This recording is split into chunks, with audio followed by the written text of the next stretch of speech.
नमस्कार दोस्तों, आप सभी का स्वागत है टुडू ऐस में। तो ऑस्ट्रेलिया का मैपिंग चल रहा है। एक पोर्शन छूट रहा था ऑस्ट्रेलिया का, मिडिल वाला पोर्शन, ये वाला पोर्शन जिसे बोला जाता है निम्न मध्यवर्ती भाग।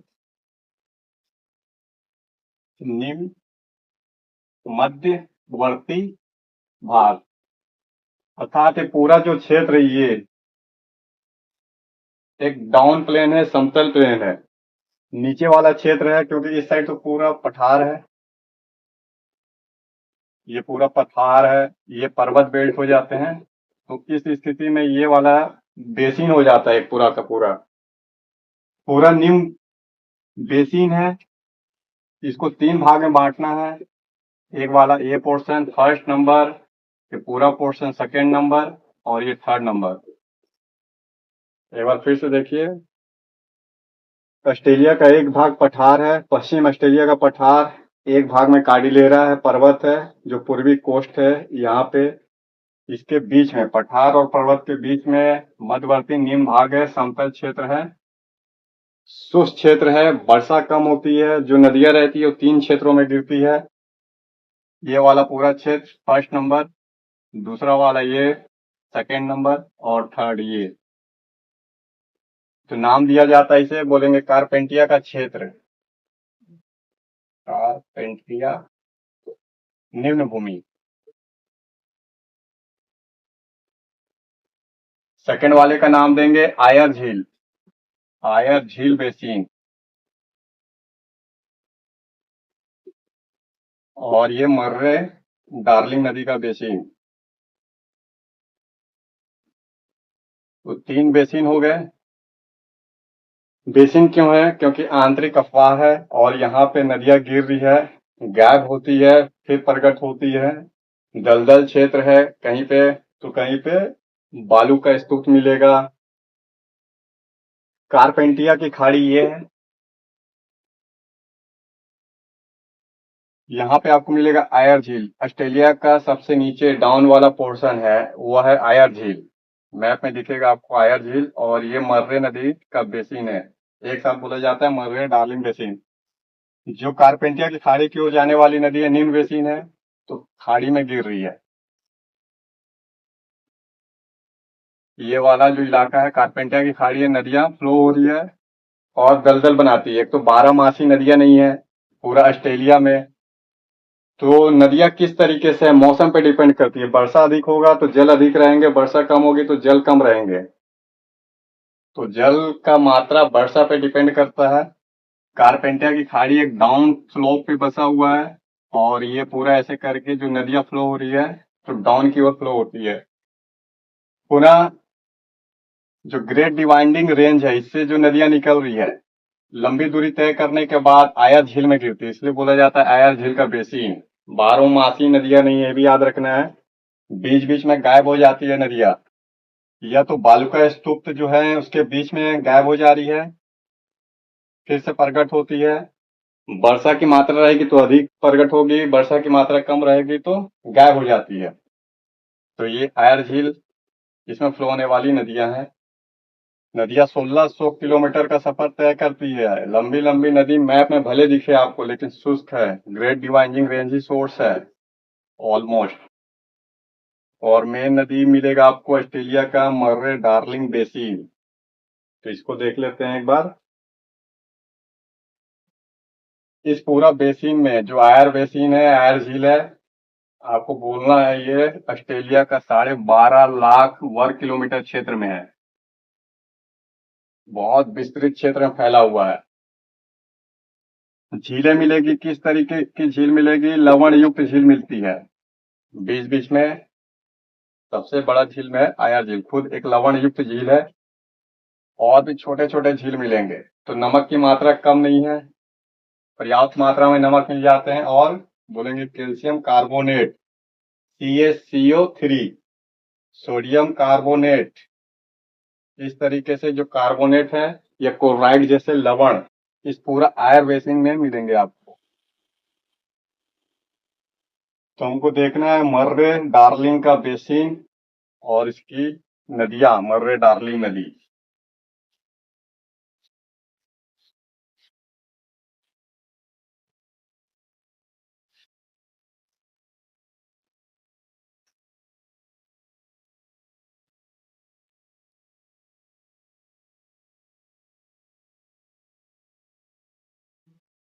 ये मर्रे डार्लिंग का बेसिन ये है।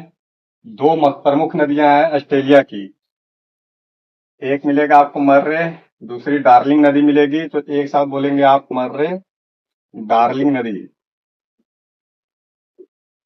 कहाँ से निकलती है, स्टार्ट कहाँ से होती है? तो बोलना आपको, जो माउंट कोसिक्यू है ऑस्ट्रेलिया की सर्वोच्च चोटी, ग्रेट डिवाइडिंग रेंज, इसमें है माउंट कोसिक्यू, वहां से निकलती है। तो माउंट कोसिक्यू 2000 मीटर से अधिक की ऊंचाई है, बर्फ से जमा रहता है, शीतोष्ण क्षेत्र में पड़ता है। रिजल्ट ये रहता है कि 12 महीने इसको जल मिलते रहते हैं, बर्फ पिघलते रहते हैं, मर्रे डार्लिंग नदी को जल मिलते रहता है। और गिरती किस साइड है? तो ग्रेट डिवाइडिंग रेंज है, उसके वेस्टर्न साइड की ओर फ्लो हो रही है, इस साइड। ग्रेट ऑस्ट्रेलियन व्हाइट में गिर रही है, यहाँ पे देखेंगे ग्रेट ऑस्ट्रेलियन व्हाइट, ये पूरा ग्रेट ऑस्ट्रेलियन व्हाइट। तो मर्रे और डार्लिंग नदी है, 1600 किलोमीटर से अधिक की लंबाई होती है इस नदी की। इसकी सहायक नदी भी मिलेगी आपको। उस सहायक नदी का नाम लाचलान, मरुम, पिग्गी, गोल वर्ण। एक गोल वर्ण है।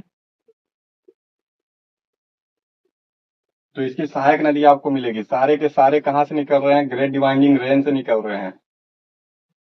सारा साल इसमें जल अवेलेबल रहता है। निम्न बेसिन है, और इसमें आर्टिसियन जो इसके बेसिन है, इसमें पाताल तोड़ कुएं भी मिलते हैं।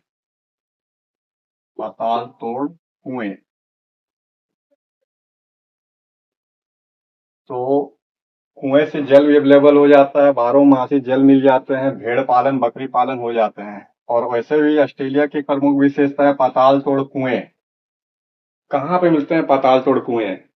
ऑस्ट्रेलिया में अलग अलग पाताल तोड़ कुएं हैं। एक वाला ये बेल्ट देखिए, सेकेंड नंबर पे मर्रे डार्लिंग का बेसिन, थर्ड नंबर पे ये कुछ ऐसे, और एक ये। अलग अलग क्षेत्र में पाताल तोड़ कुएं हैं ऑस्ट्रेलिया में। कुल कितने पाताल तोड़ कुएं ऑस्ट्रेलिया में? बोलेंगे 9000 पाताल तोड़ कुएं हैं।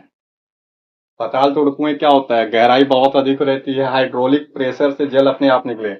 दो तरीके हैं, या तो आप कुएं की खुदाई कर रहे हैं और जल निकाल रहे हैं, या दूसरा है जल अपने आप ऊपर की ओर आ रहा है। कैसे आता है? तो बोलेंगे हाइड्रोलिक प्रेशर से, अर्थात एक दबाव से जल ऊपर की ओर आ रहा है, जिसे बोला जाता है हाइड्रोलिक प्रेशर। ऐसे ऑस्ट्रेलिया की एक प्रमुख विशेषता है पाताल तोड़ कुएं। सबसे अधिक पाताल तोड़ कुएं ऑस्ट्रेलिया में मिलेंगे, 9000 पाताल तोड़ कुएं हैं। पूरा ये जो आयर बेसिन आप देख रहे थे, इसे जस्ट अभी सेकंड बाद पहले, 6000 पाताल तोड़ कुएं यहाँ मिलेंगे। प्रमुख रूप से क्वींसलैंड में मिलेगा, न्यू साउथ वेल्स में सबसे प्रमुख क्वींसलैंड स्टेट में मिलेंगे। क्वीनलैंड बोलना है, क्वींसलैंड, क्यूनलैंड स्टेट, इस प्रांत में मिलेंगे आपको। ऐसे करके स्टेट दिखेगा। तो पाताल तोड़ कुएं क्या स्वच्छ जल अवेलेबल कराते हैं? बिल्कुल नहीं, ये स्वच्छ जल अवेलेबल नहीं कराते हैं, नमकीन जल होता है। लेकिन इस जल का प्रयोग भेड़ों को पालने के लिए और बकरी को पालने के लिए उपयुक्त होता है। साथ साथ गाय पाले जाते हैं, भेड़, गाय और बकरी बड़े बड़े फार्म में पाले जाते हैं, क्योंकि जल है, जल से कुछ घास उग जाते हैं, इन्हीं घास और चारागाह को खिलाया जाता है और पाला जाता है। बड़े लेवल पे एक्सपोर्ट भी करता है, मांस के रूप में, ऊन के रूप में और खाल के रूप में। तो भेड़, गाय और बकरी अलग अलग पाताल तोड़ कुएं की वजह से ऑस्ट्रेलिया में है। उद्योगों में और घरेलू क्षेत्र में ऐसे जलों का प्रयोग नहीं किया जाता है, क्योंकि नमकीन जल है। किस तरीके से? नमकीन जल। लेकिन जो मर्रे डार्लिंग बेसिन है, यहाँ पे जल स्वच्छ रूप में मिलता है। रिजल्ट है कि शहरों को सप्लाई होता है, जैसे एडिलेड जैसे शहरों को अवेलेबल होता है। फिर इसमें मिलेगा आपको पर्थ वाले इलाके में पाताल तोड़ कुएं, कुछ यहाँ पाताल तोड़ कुएं मिलेंगे। तो एक प्रमुख विशेषता है पाताल तोड़ कुएं। इसे बोला जाता है इस वाले क्षेत्र को, जो आयर बेसिन है, ग्रेट आर्टेशियन वेल। एक नाम याद करना है आपको, great artesian well.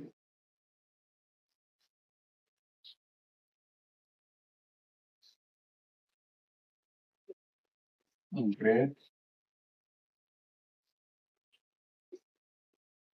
Artesian well. Well मतलब कुआं। तो ऑस्ट्रेलिया का ग्रेट आर्टेशियन वेल 6,000 पताल तोड़ कुएं, ओवरऑल 9,000 पताल तोड़ कुएं हैं। कुएं से जल अवेलेबल रहता है। मर्रे डार्लिंग दो अलग अलग नदियां भी है। मर्रे और डार्लिंग एक दूसरे की सहायक नदी है। प्रमुख नदी है मर्रे, की सहायक नदी है डार्लिंग। बाकी लाचलान, मरूम बिंगी और गोलवंड जैसी सहायक नदियां हैं।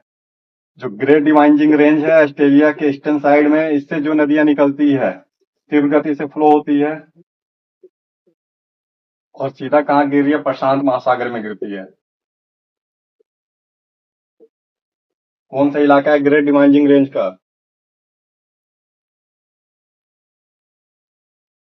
ये वाला जो क्षेत्र दिख रहा है ग्रेट डिवाइनिंग रेंज का है। तो तीव्र गति से नदियां निकल रही है और प्रशांत महासागर में गिरती है।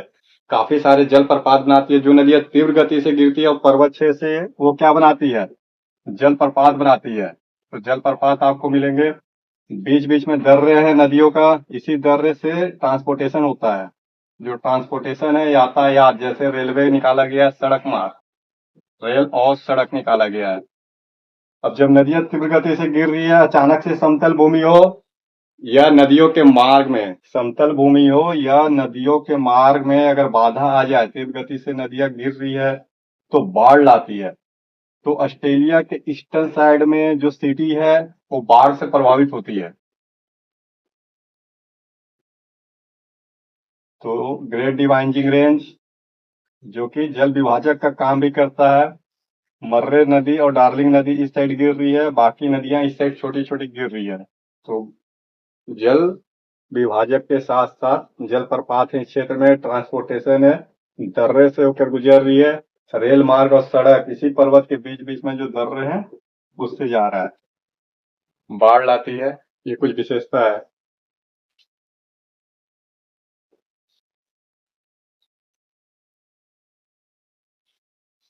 ऑस्ट्रेलिया की थोड़ा जलवायु देख लीजिए किस तरीके से। ओवरऑल जलवायु तो शुष्क है, वर्षा कम होती है।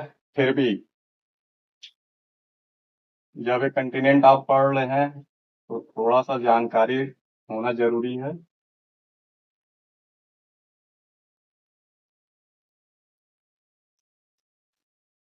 मकर रेखा ऑस्ट्रेलिया के बीचों बीच से गुजरती है। मकर रेखा जो ऑस्ट्रेलिया के बीचों बीच से गुजर रही है, 23.5 डिग्री दक्षिण गोलार्ध।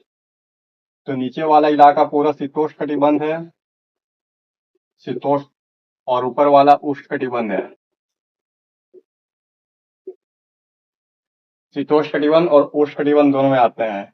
वर्षा कहाँ पे होती है? मोस्टली वर्षा इसके ईस्ट तट पे होती है, ग्रेट डिवाइनिंग रेंज के कारण होती है। सबसे अधिक वर्षा वाला क्षेत्र पुनः इस वाले बेल्ट पे होती है।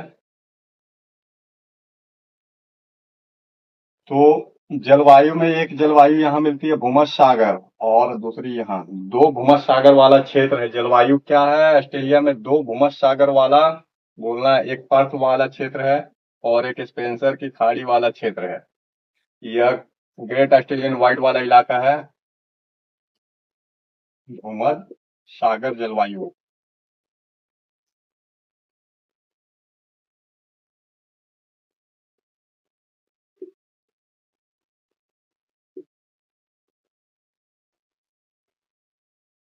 उष्णकटिबंध जलवायु है। तस्मानिया में पूर्ण रूप से शीतोष्णकटिबंध जलवायु है। भूमध्य सागर जलवायु कहाँ मिलते हैं? ऑस्ट्रेलिया के इस वाले इलाके में मिलेंगे, जो पश्चिम वाला कोस्ट है, पर्थ वाला। दूसरा ग्रेट ऑस्ट्रेलियन व्हाइट, स्पेंसर की खाड़ी वाला क्षेत्र और तस्मानिया, ये दोनों है। भूमध्य सागर जलवायु की क्या विशेषता है? शीत ऋतु में वर्षा होती है, शीतकालीन वर्षा बोलते हैं इसे। तो ठंडी में वर्षा होती है और खट्टे फल होते हैं। खट्टे फल होने के कारण शराब उद्योग होता है, शराब उद्योग। शीतकालीन वर्षा हो रही है, खट्टे फल वाला क्षेत्र होता है, अंगूर, मौसमी, अनार जैसे प्रोडक्शन होते हैं यहाँ पे। रिजल्ट है कि शराब उद्योग विकसित होते हैं।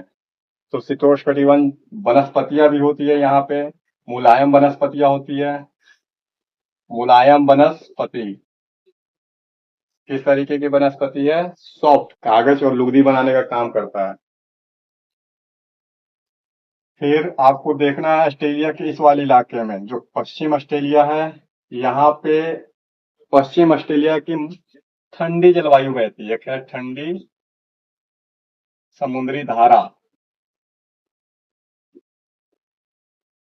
ऑस्ट्रेलिया के पश्चिम तट पे ठंडी जल धारा बहती है, उसका नाम ही है पश्चिम ऑस्ट्रेलिया की ठंडी जल धारा। इस ठंडी जल धारा के कारण इधर वर्षा नहीं होते और पूरा मरुस्थल क्षेत्र है ऑस्ट्रेलिया का पश्चिम इलाका। पश्चिम ऑस्ट्रेलिया मरुस्थल क्यों है? ये कहीं भी मरुस्थल क्यों होते हैं? अगर किसी भी कोस्ट के पास कोई भी तट है, अगर तट के पास ठंडी जल धारा बहती है, समुद्र की धारा होती है ठंडी जल धारा, तो उस पूरे इलाके में वर्षा कम होते हैं। वर्षा कम होने के कारण पूरा का पूरा क्षेत्र मरुस्थल होता है। तो इसी तरीके से सहारा मरुस्थल में आपको मिलेगा, और नामीबिया मरुस्थल, इसके साथ साथ में ऑस्ट्रेलिया के पश्चिम तट पे ठंडी धारा बहती है। तो ये हो गया थोड़ा सा विशेषता है ऑस्ट्रेलिया की जलवायु की। ऑस्ट्रेलिया में वनस्पति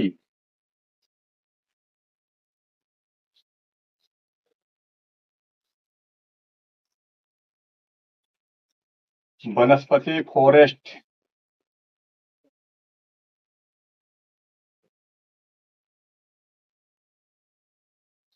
इस तरीके की वनस्पतियां होती है ऑस्ट्रेलिया में। वर्षा कम होती है, वर्षा कम होने के कारण क्या रहता है?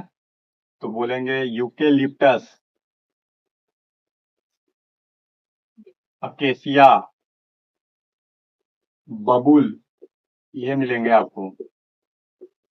जहाँ वर्षा कम रहती है, कांटे जैसी वनस्पतियां उगती है। मरुस्थल क्षेत्र में क्या होगा? पूरा का पूरा मरुस्थल में नागफनी, अकेसिया जैसे वनस्पतियां होगी। नागफनी कांटा होते हैं, क्योंकि जल की कमी है, बाष्पोत्सर्जन की क्रिया को रोकना चाहते हैं। पौधे अपने शरीर से जल को निकालने के लिए अलग अलग रूप धारण कर लेते हैं, जैसे कांटे में बदल जाती है पत्तियां, तो नागफनी मिलेगी आपको ये पूरा मरुस्थल क्षेत्र में। अकेसिया मिलेंगे, बबुल मिलेंगे, लेकिन यूकेलिप्टस कहाँ मिलेगा? यूकेलिप्टस उस क्षेत्र में मिलते हैं जहाँ वर्षा अधिक होती है ऑस्ट्रेलिया के। तो वर्षा अधिक होगी तो ऊंचे ऊंचे यूकेलिप्टस मिलेंगे, अदरवाइज वर्षा कम होने पे छोटे छोटे यूकेलिप्टस मिलेंगे। देखिए, बड़ा यूकेलिप्टस या छोटा यूकेलिप्टस, यूकेलिप्टस कहाँ का वनस्पति है? लोकल रूप से ऑस्ट्रेलिया से, ऑस्ट्रेलिया का ही वनस्पति है, जहां से पूरा वर्ल्ड वाइड यूकेलिप्टस गया। बहुत तेजी से जल को अवशोषित करता है यूकेलिप्टस, और ग्रोथ बहुत अधिक करता है। काफी लंबे होते हैं, अगर जल मिलेंगे इस यूकेलिप्टस को तो काफी हाइट होती है इसकी, 40-40 मीटर से भी अधिक ऊंचे होते हैं ये। जड़ें गहराई तक जाती है और पानी को अवशोषित कर लेता है। तो यूकेलिप्टस ऑस्ट्रेलिया में पाया जाता है। जहां अधिक वर्षा होगी ऊंचे ऊंचे यूकेलिप्टस, जहां कम वर्षा होगी तो छोटे यूकेलिप्टस। इस वाले इलाके में बड़े यूकेलिप्टस होते हैं।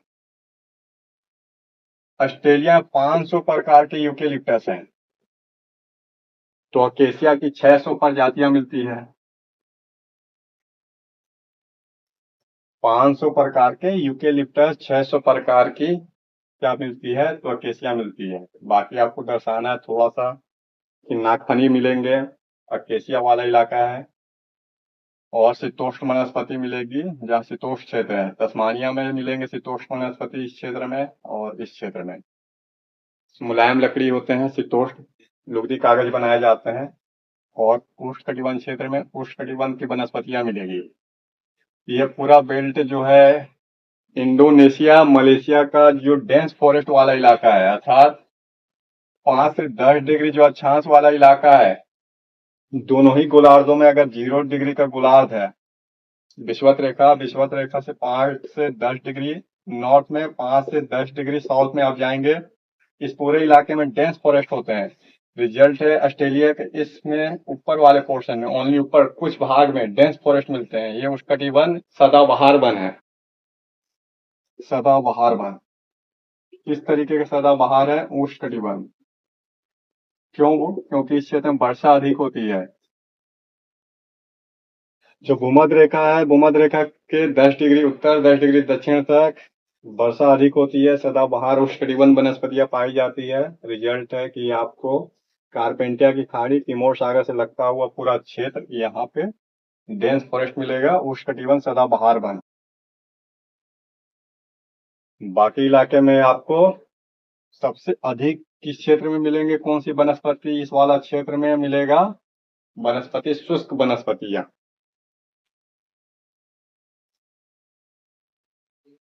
अब ऑस्ट्रेलिया का थोड़ा खनिज देख लेते हैं। इस तरीके के खनिज हैं ऑस्ट्रेलिया में। एक बार घास का मैदान भी देख लीजिए ऑस्ट्रेलिया में, इसके बाद थोड़ा सा खनिज देख लेते हैं। खनिज, घास के मैदान ऑस्ट्रेलिया में दो तरीके के हैं। एक है उष्णकटिबंध घास का मैदान, उष्णकटिबंध, जिसे बोला जाता है उष्णकटिबंध घास के मैदान को पार्कलैंड। क्या बोलेंगे? पार्कलैंड। शीतोष्णकटिबंध घास का मैदान है,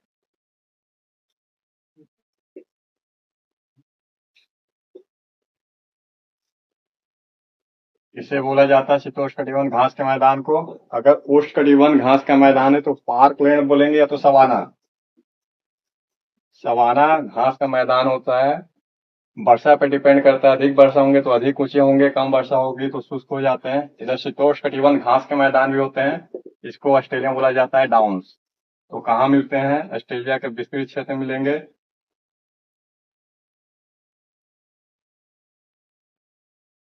पूरा उष्णकटिबंध इलाका मकर रेखा है, मकर रेखा के ऊपर में उष्णकटिबंध क्षेत्र। तो ऐसे करके चाप के आकार में मिलेंगे आपको पूरा का पूरा पार्कलैंड, सवाना ग्रासलैंड। और जो डाउन्स मिलेगा इस वाले इलाके में विशेष रूप से प्लस तस्मानिया, ये मिलेंगे आपको शीतोष्णकटिबंध घास के मैदान। ये वाला हो गया शीतोष्णकटिबंध, मर्रे डार्लिंग नदी का बेसिन बोलिए, और ये पूरा हो गया पार्कलैंड। तो दो नाम कहीं पूछ लेता है कि उष्णकटिबंध घास के मैदान को क्या बोला जाता है? पार्कलैंड। पार्कलैंड कहाँ पे है? ऑस्ट्रेलिया में है। शीतोष्णकटिबंध घास के मैदान को क्या बोला जाता है? डाउन्स। डाउन्स कहाँ पे है? ऑस्ट्रेलिया में है क्या? घास का मैदान है। खनिज, ऑस्ट्रेलिया में खनिज, पूरा ऑस्ट्रेलिया कंटिनेंट खनिज से संपन्न है।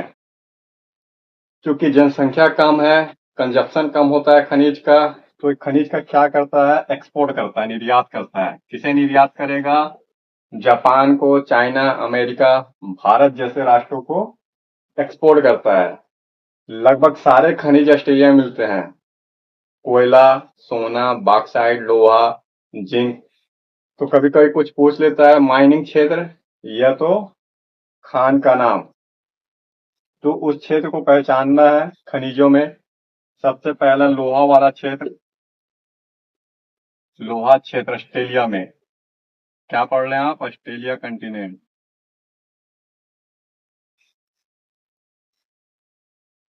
तो लोहा कहाँ मिलते हैं? ये वाला क्षेत्र है, पर्थ वाला इलाका, पिलवारा।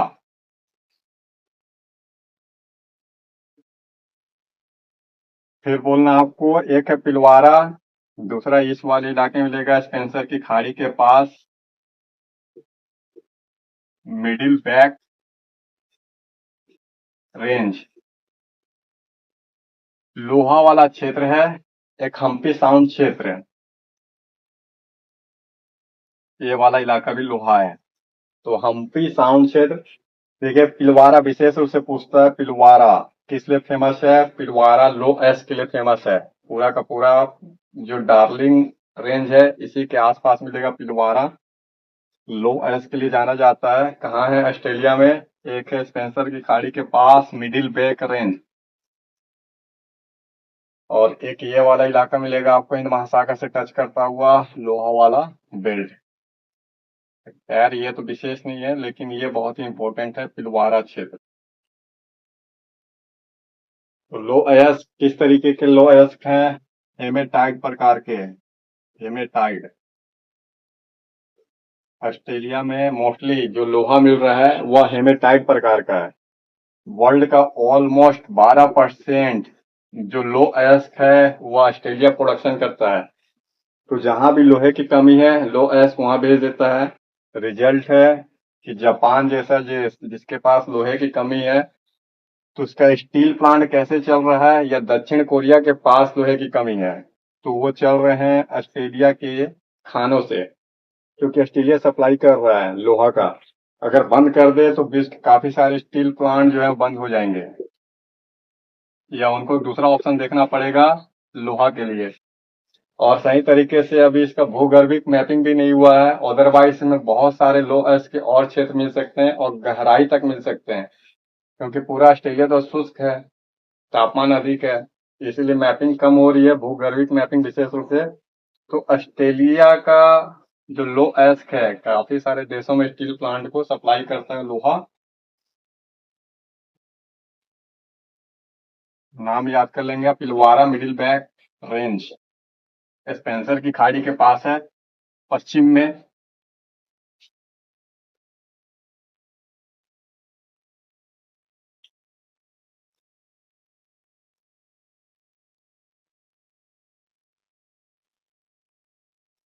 एक यहाँ मिलेगा माउंट ईसा, माउंट ईसा।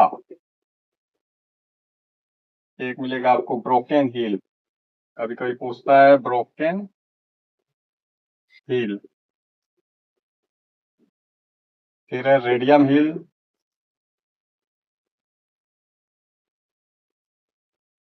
एक तस्मानिया में रोजबरी। देखिए सारे अयस्कों से भरे हुए हैं। कौन कौन से अयस्क हैं? तो माउंट ईसा और ब्रोकन हिल लिखना है आपको एक साथ। तीन अयस्क मिलते हैं जिसमें है जिंक, लेड और चांदी।